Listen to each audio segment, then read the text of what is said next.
mga kaibigan, tanaw na po natin ang Quiapo Church, no? So dito ang daming mga nagtitinda. Dati sobrang sikip nito mga kaibigan, pero ngayon iba ginawan ngayon ng paraan ni yung dating mayor na si Isko Moreno. Lumuwag na.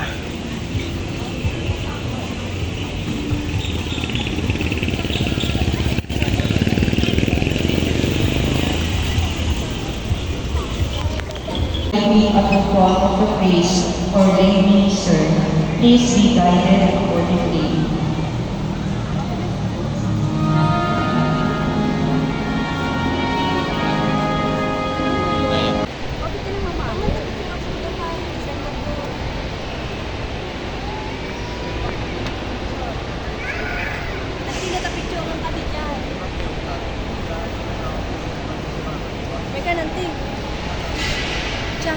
Pasak po kanya.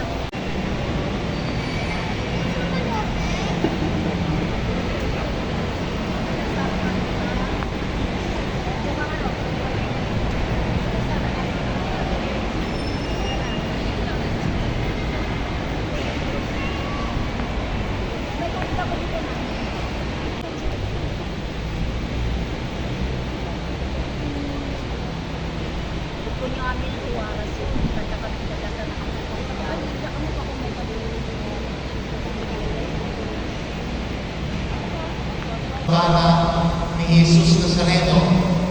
Welcome po sa tahanan ng ating mahal na po Jesus Nazareno, ang tahanan ng bawat Pilipino. Ang mga misa natin tuwing Sabado ng umaga, lalo na po ito alas 10, ay tinatawag natin Pilgrim's Mass. Dahil napansin po namin na namadami po ang mga nagsisimba ng tuwing Sabado po ng umaga. At nakakatiyak po kami na karamihan po na narito ay galing pa po sa iba't ibang lugar. Dahil po may pasok siguro mahapon, may Biyernes, ay hindi ko nakapunta rito. Kaya extension ng araw ng mga devoto. At gusto natin pa magmahal.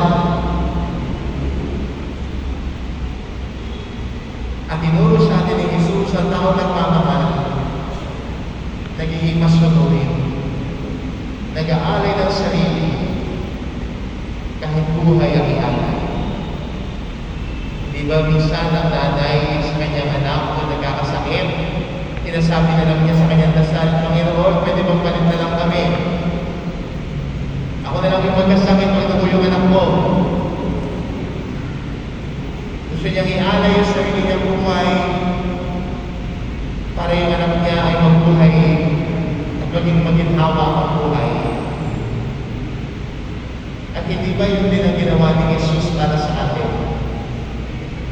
Yung parusasada para sa atin bilang mga makasalanan na sinabi ni Jesus, ako na lang, sa akin na lang,